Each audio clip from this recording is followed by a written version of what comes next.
পার্বতী আমার শ্রদ্ধা বন্দনা করে, তাই আজও পার্বতী আসছে শ্রদ্ধা বন্দনা করার জন্য। পার্বতীর পায়ের নুপুরের শব্দ আর অনুধ্বনি তোমার করতে সেবর হচ্ছে না আরো না।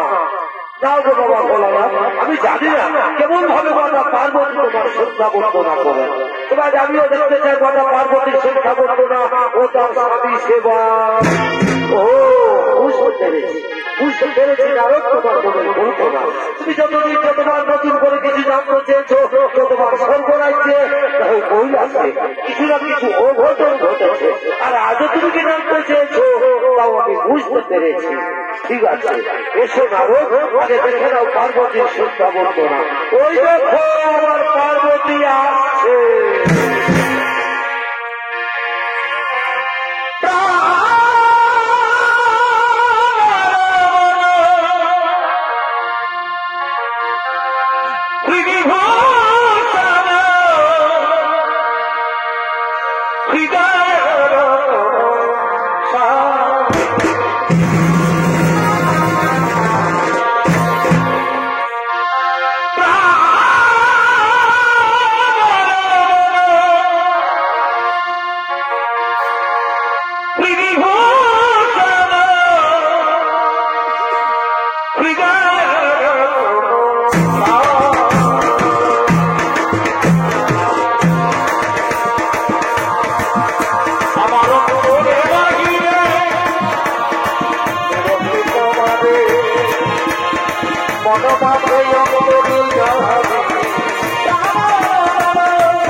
আমি জানি কথা পার্বতী এই স্বামী সেবা বড় কঠিন, এখনই না করতে পারলে এরকমই হয়ে থাকে। তাহলে তুমি কি বলতে চাও আগুনের কোটে উঠে শিখাই চলবে আমার শরীর, আর আমি চুপ করে থাকবো, আগুনের কোটে শরীর আর চুপ করে থাকবো? এইরকম মরিকে কোথায় দেখেছো আরো দেবলোকের কথা বলছো বাবা? আমি মৃত্যুলোকে দেখে এসেছি, মনে করে হাসে যারা স্বামী সেবা করতে করতে যদি তাদের মৃত্যু এসে যায়, তারা মৃত্যুকে ভয় করে না বাবা, এ নিষ্ঠা বলে স্বামী সেবা করে। তাহলে তুমি কি বলতে চাও আমার স্বামী ভক্তি বিদ্যা? আমি কি জড়িত বলে স্বামী সেবা করি? পার্বতী শান্ত হো পার্বতী, তুমি বোধহয় ভুলে গেছো এই নারদ পক্ষে কি খেলা খেলতে চায় না। না স্বামী, তা হয় না। আমি এক্ষুনি সে মৃত্যুলোকে পরিবর্তন করবো। আমি জানতে চাই কে সে মহাসতী। আর নারদ, তুমি যদি ওই সত্যি কথা করতে না পারো তাহলে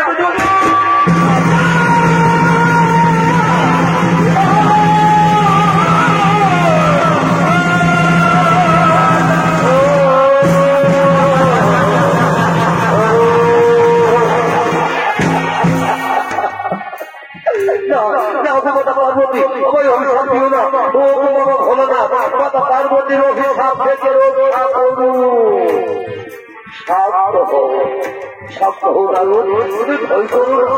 চলো চলো নারদ, আমরা সকলে সেই মহাশক্তির করিব দর্শন।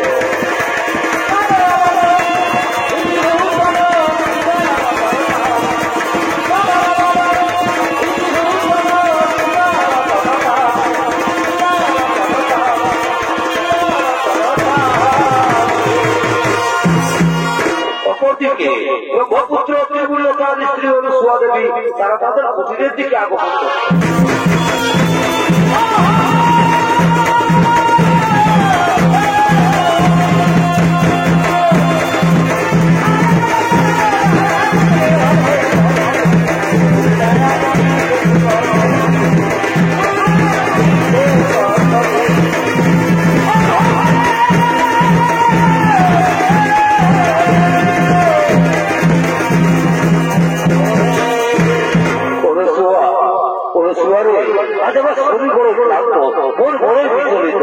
তাই চলো অনুসুয়া, আমরা এখন শয়নাগারে যাই।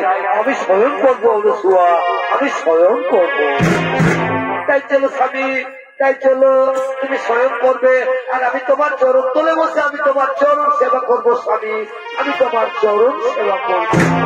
আর ওদিকে বাবা ভোলানাথ মাতা পার্বতী দেবশ্রী নারদ তারা ছদ্মবেশ ধারণ করে অনুসুয়ার কুটিরের দিকে আগমন করছে।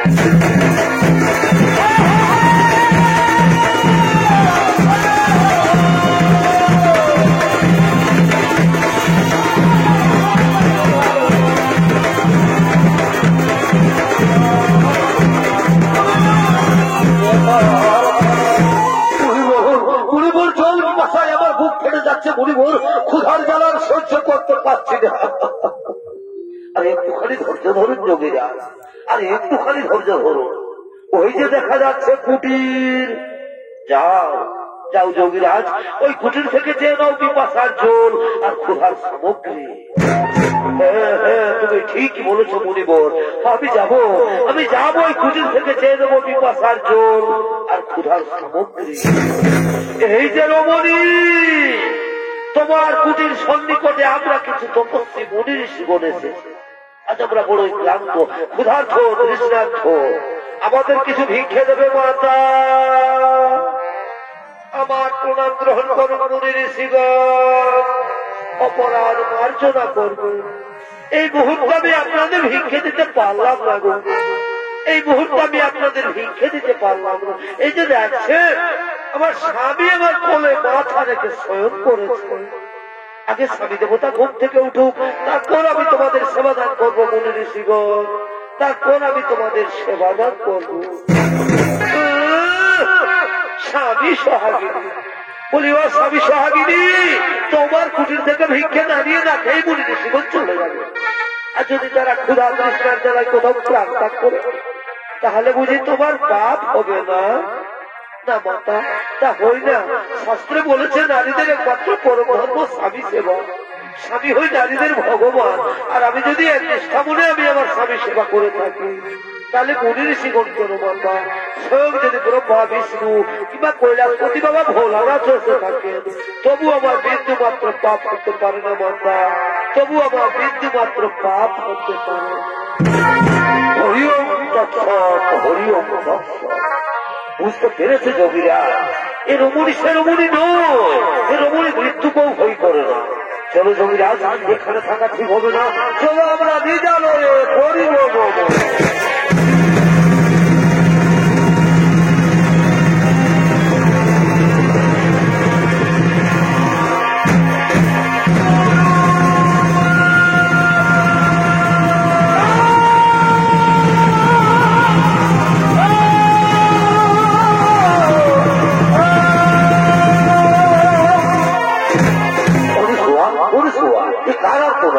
কণ্ঠস্বর আমার চেনা বলে মনে হচ্ছে অনুসুয়া, এ কণ্ঠস্বর আমার চেনা বলে মনে হচ্ছে।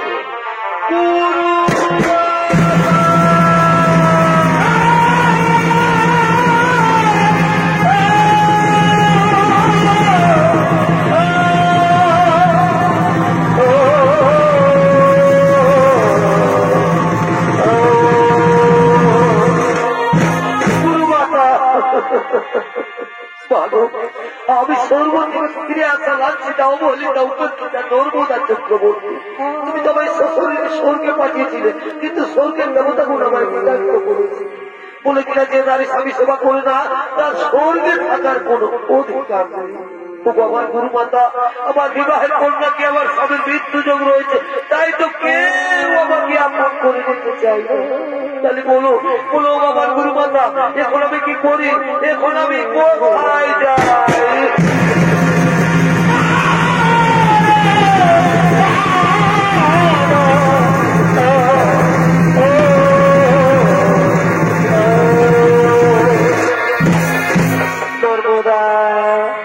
তুই কাঁদিস রে মা, আমার কথা বলতে এসো। কাল মা গৌরীর রোজ উপবাস করে, পরের দিন সূর্য না উঠার আগে মা গৌরীর মন্দিরে গিয়ে পুজো দিবি, আর পুজো দিয়ে বেরিয়ে যে পুরুষ মানুষের সাথে তোর দর্শন হবে তারই বলে মালা পরিয়ে তাকে স্বামী রূপে বরণ করবি। বলবি ওম স্বামী দেবতায় দেবো, ওম স্বামী দেবতায় দেবো, এই মন্ত্র উচ্চারণ করবি, দেখবি দেবতা তোর কোনো ক্ষতি করতে পারবে না। চল মা, এখন তুই ঘরে ফিরে চল। তাই চলো অনুসুয়া, তাই চলো।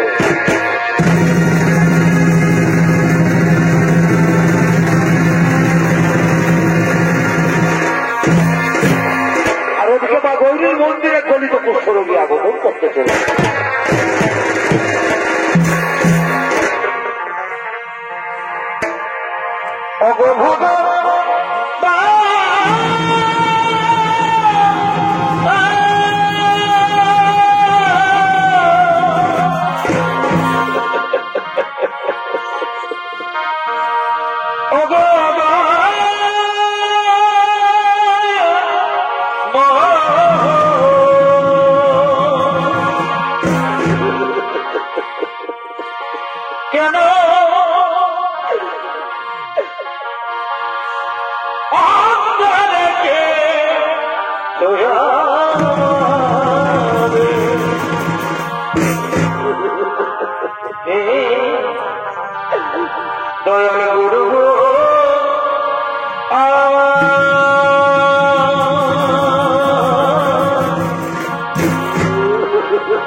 কুষ্ঠের জ্বালা দিয়েছ, ঠিকই বলেছ ভগবান, ঠিকই বলেছ, কিন্তু তুমি আমাকে একটিবার বলে দাও ঠাকুর, এ অবস্থায় কে আমাকে আশ্রয় দেবে?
আমি যা জানতেও পারছি না এগুলো আমি কোথায় যাই কোন দিকে যাবো দাদা আমি কোথাও যাবো না আমি যাই কোনোখানে একটু বিশ্রাম করি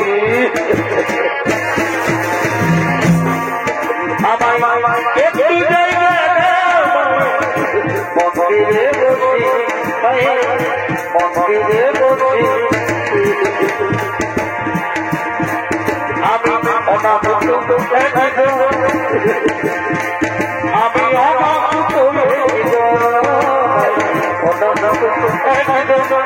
আমি অনেক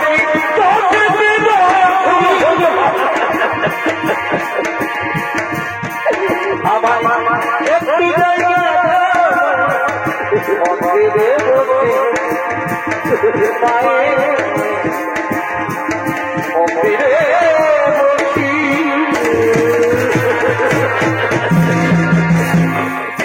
আমি এখানে একটু বিশ্রাম করি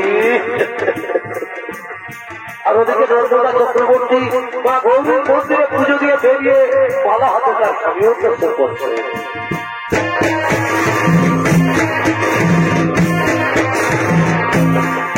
আমার মনে কাছে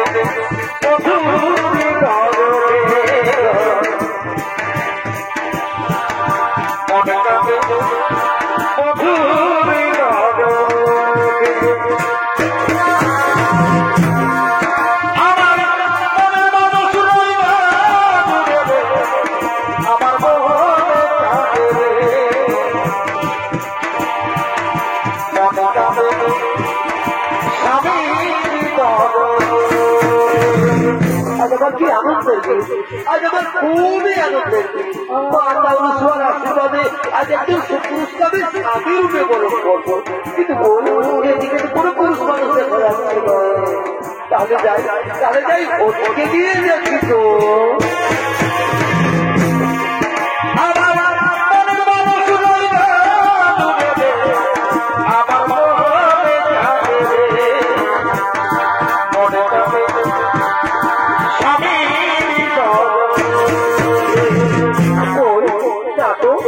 এদিকেও কোনো পুরুষ মানুষ দেখা যাচ্ছে না তাহলে যাই তাহলে কি মাথা অনুসুয়ার কথা ওই তো ওইখানে পুরুষ দেখা যাচ্ছে আমি যাই মাথা অনুসুয়ার আদেশ অনুসারে গোলায় মালা পড়াই আমি যাই ওই পুরুষের গোলায় মালা পড়াই আমি যাই ও স্বামী দেবতায় যাবো ও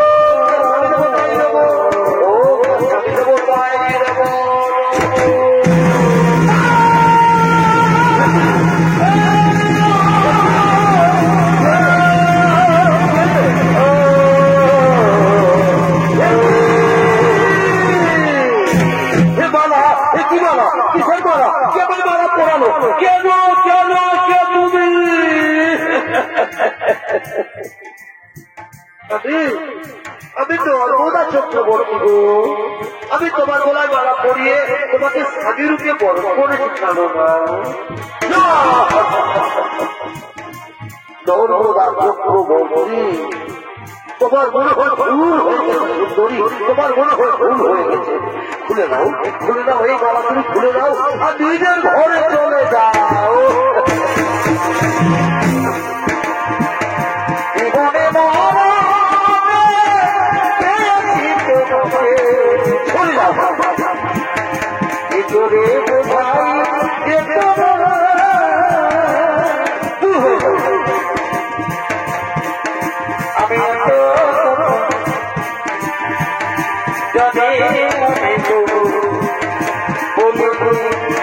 আমি জানতে চাই না আমি এত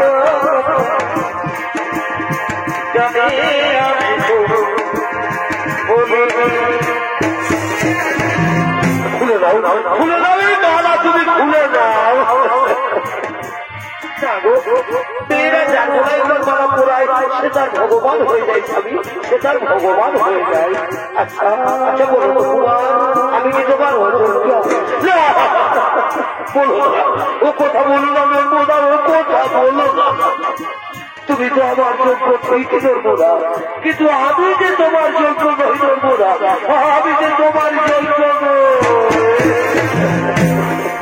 তুমি জানো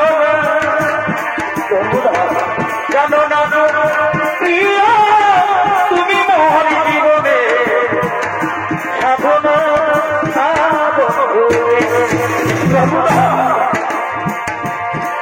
তুমি জানো জানো না বন্ধু, তুমি মোহর জীবনে সাধনা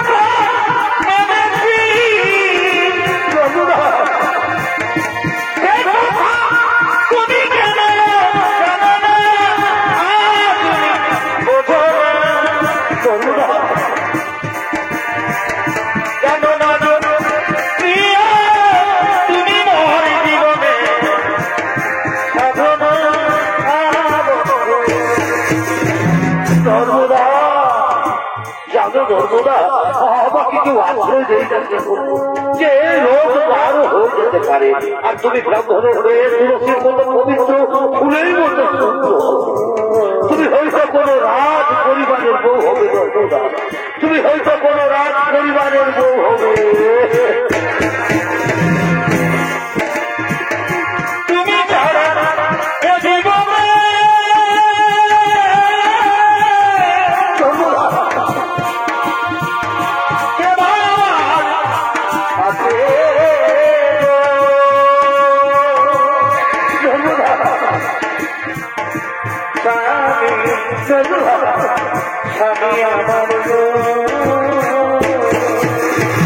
সর্বদা তুমি পারবে পারবে নর্মদা, এই মৃতপ্রায় মানুষটা সেবা করতে পারবে তো? ভেবে দেখো ভেবে দেখো, এ জীবন তো তুমি আমাকে কোনোদিন ছেড়ে যাবে না, এ জীবনে তো তুমি আমাকে কোনোদিন ছেড়ে যাবে না,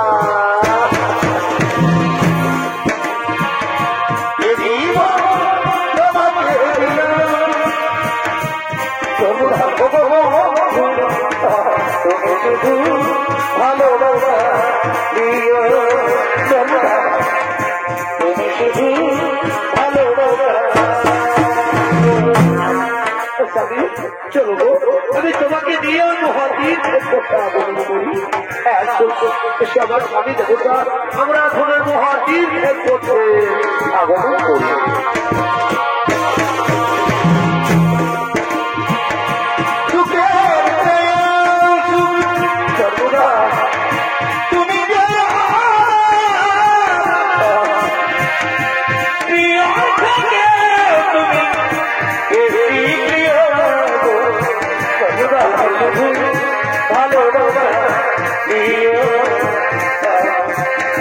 তুমি শুধু ভালোবাসা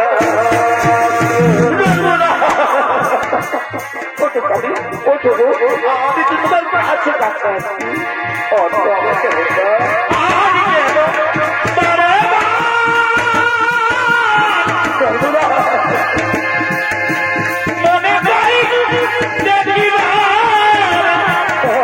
হাসতে পারছি না,